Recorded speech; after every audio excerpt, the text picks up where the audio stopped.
I have Austin Hardy with me today. He's the founder of the Pickleball Drills app, and you can check out his YouTube channel at Pickleball Playbook. Austin's a 5.5 rated player, a PPR certified coach, and he's an expert in strategy and drills. We're going to be doing some of that today. And I'm going to be taking over today. I'm super excited that Kieran invited me onto his channel. We're going to be covering specific drills to help you improve faster than you ever thought possible. And they're specific to dinks and volleys. And by the way, if you haven't seen part 1 to this video, it's on my channel. And we'll link it right here. You can go watch that and then come back. So to practice our dinks, we're going to start by doing a cooperative drill. There's cooperative drills, cooperative competitive, and competitive drills. With a cooperative drill, we're just focused on getting reps in. We're not keeping score. There's no pressure. It's just get in as many reps as you possibly can to get that motion down and get in position. And we're very focused on moving our feet and making sure that we're in the right position every single time that we make contact.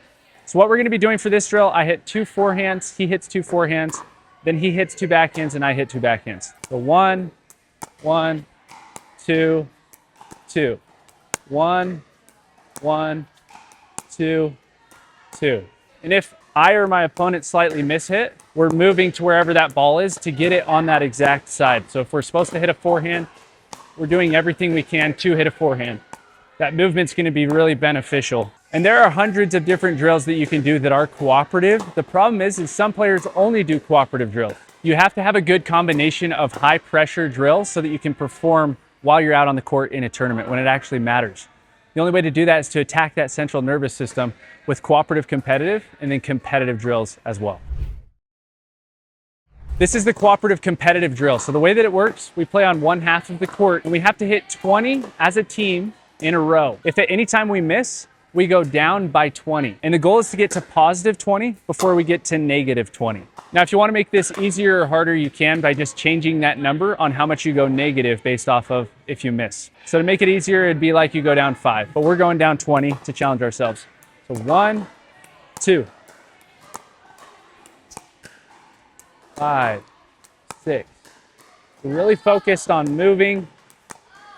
And obviously, I'm not trying to necessarily beat my opponent, but I'm focused on moving around. I love how there's a bit more pressure here than just dinking around because you're really focusing.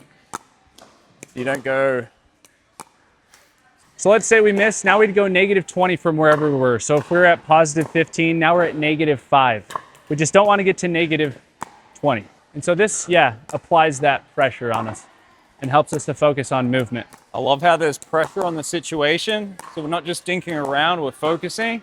We both have a cooperative goal. Yeah, having that focus and having that consequence is always in the back of your mind. So it forces you to focus on what you're doing rather than just dinking around aimlessly. So then let's say now we've made it to 19, 20. There are tons of different drills that you can do for cooperative competitive as well, and you can check those out at pickleballdrillsapp.com. Best part about it is all these drills are taught by pros. They'll walk you through them, a lot like how we are today. This next drill for this progression is going to be a competitive drill. So now this should feel like we're actually playing in a match. And the best part about this is that tournament-like pressure that we feel as we drill is going to automatically translate into our match play. So the way that it works, we can only dink, but we're trying to win the point. We play first to 3. 0, 0. So we're trying to move our opponent around. Look at that, it's a good start. So I'd be up 1, 0.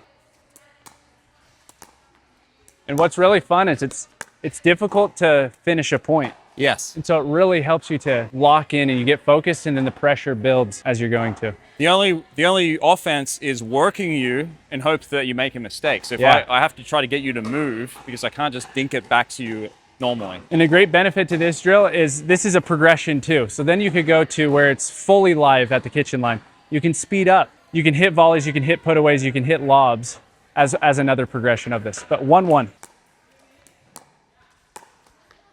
Oh yeah, come on, net. 1, 2? Yep. So game point for me, and you can play to whatever score you want.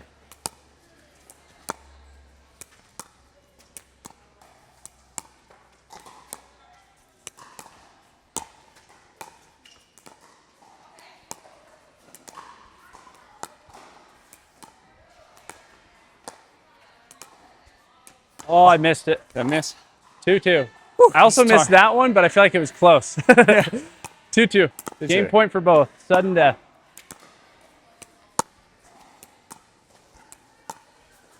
I love this, how it forces you to shape the ball, put it in a certain location. No! It's tiring. Yeah, it is. Yeah. Because you can't speed up the ball. And then it takes that mental strength. This is what so many players need practice with anyway, not attacking everything.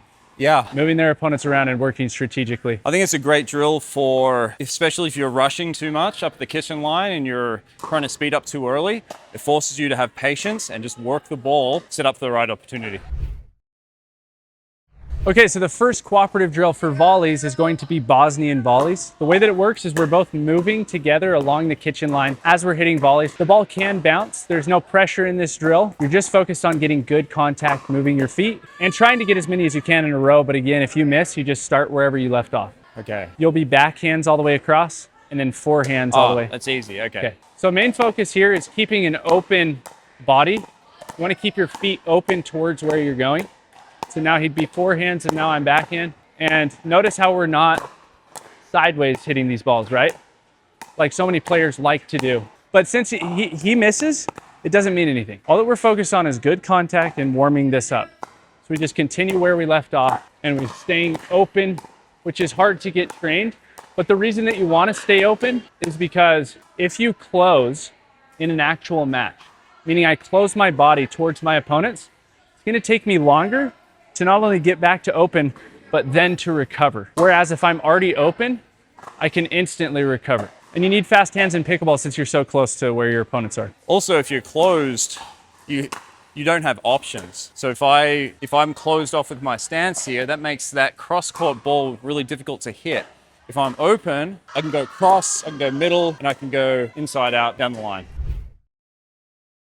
This next drill is cooperative and it's competitive for our volleys. The way that it works is we're doing a very similar thing to that first drill, but we're trying to get a certain amount of transitions in a row without missing. So not only are we working together, but we're also feeling that tournament pressure. So Kieran starts diagonal from me and then we're moving across. We're trying to get 3 transitions. One transition is where I go to that sideline, Kieran goes to that sideline. So we need to get 3 of those. So 1, 2, 3.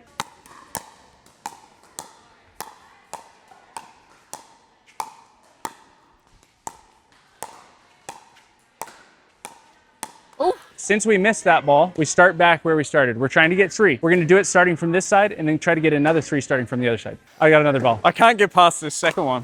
So we're not trying to win the point. We're not giving lollipops to our opponent either, but we're working together. 3? Yep. So now we do the same exact thing from the opposite corners. I love the pressure that I'm under because I was actually missing a few. Because we're a higher level, we're going to go a bit harder at each other. If you're a beginner, you're probably going to do these a bit more lollipoppy. But because we're going pretty hard, it's actually hard for us to get 3 in a row. We messed up about, what, 7 or 8 times? Yeah. Until we actually got it. So there's a lot of adrenaline, there's a lot of pressure. So it really builds you up for that tournament scenario. Yeah, it helps with hitting the right location, feeling that pressure. It's absolutely perfect. All right, we're going to finish with a competitive drill. So for this, we should feel like we're actually playing in a tournament. There shouldn't be any restrictions at the full scale of competitive, but you still can have some. This specific one, we start up at the kitchen line. We start a dink rally. You can speed up at any time you play out the point. All right. 0-0, we'll play to 3. So we're now looking for the right opportunity. We're not just speeding up randomly. We're looking for the right opportunity. Great shot. I sped that up as just a last second decision. I wasn't but expecting it kind of threw you off, right? Yeah. But then I wasn't ready for it to come back because my feet weren't there. All right, so 0-2. We can just start again. Do you want to start again? Okay, yeah. Oh, yeah. 0-0. So what this is going to cause is you to make the right decision because of the progression that we just did with cooperative, then cooperative, competitive, and now competitive. Whereas normally everybody would just be speeding up everything. But this trains you in that specific order.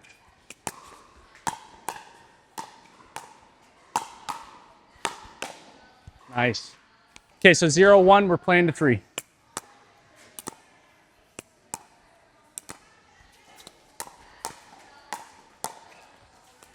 Great reset. Out. Out. All right, 1-1.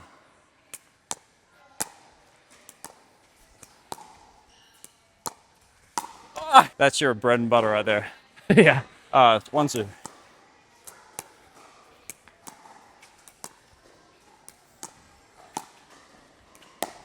That's so good. I'm like trying to bait you into speeding it up by kind of popping it up. The one I don't pop up, you speed up. The Ben John's bait ball. That was smart. Got me. Gotta check my toes. All right, so that would be an example of the game. You can change this up in any way that you want. It's a great game, especially against someone as high caliber, because I can't tell what he's going to do. That's why he can nail me whenever he wants to. Same with him. So it's get out on the court with someone at your level, someone that's equal, and I think you'll have a great time with it. So Kieran, what was your experience doing these drills? How do you think it will help you going forward? I love that it made me focus, and it was a really good building to part one because we were focusing more on the technicalities, and then this really brought it to life, put us under pressure situations cooperatively. So instead of just dinking around mindlessly, we're actually really focused in everything that we're doing.